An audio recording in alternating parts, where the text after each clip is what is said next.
Revelaion Chapter 18. And after these things I saw another angel come down from heaven, having great power, and the earth was lightened with his glory.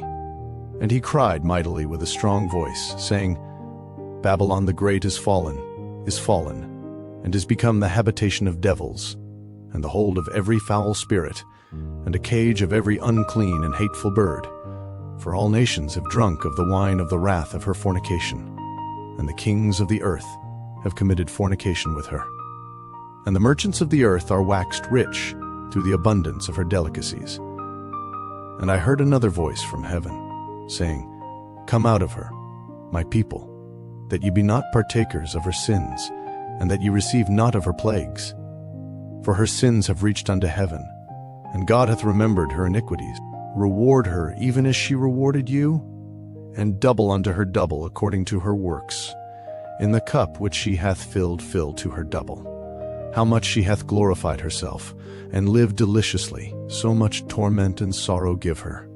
For she saith in her heart, I sit a queen, and am no widow, and shall see no sorrow. Therefore shall her plagues come in one day, death, and mourning, and famine, and she shall be utterly burned with fire, for strong is the Lord God who judgeth her. And the kings of the earth, who have committed fornication and lived deliciously with her, shall bewail her, and lament for her, when they shall see the smoke of her burning, standing afar off, for the fear of her torment, saying, Alas, alas, that great city Babylon, that mighty city! For in 1 hour is thy judgment come, and the merchants of the earth shall weep and mourn over her.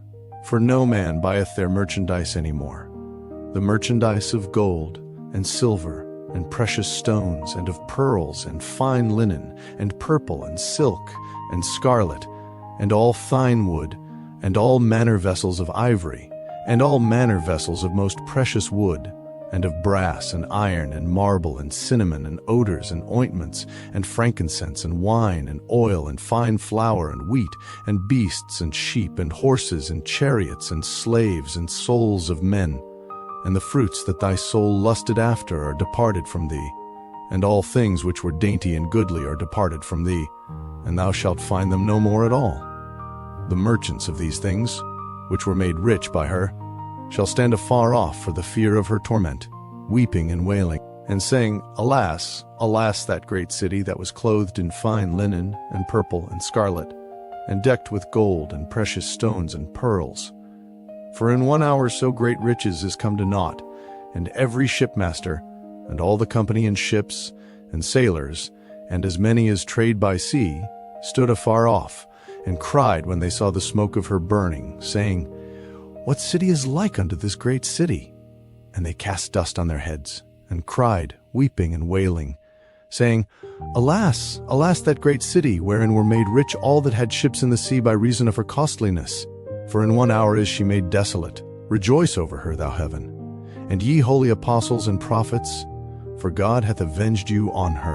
And a mighty angel took up a stone like a great millstone, and cast it into the sea, saying, Thus with violence shall that great city Babylon be thrown down, and shall be found no more at all. And the voice of harpers and musicians, and of pipers and trumpeters, shall be heard no more at all in thee. And no craftsman, of whatsoever craft he be, shall be found any more in thee. And the sound of a millstone shall be heard no more at all in thee, and the light of a candle shall shine no more at all in thee. And the voice of the bridegroom and of the bride shall be heard no more at all in thee. For thy merchants were the great men of the earth, for by thy sorceries were all nations deceived. And in her was found the blood of prophets, and of saints, and of all that were slain upon the earth.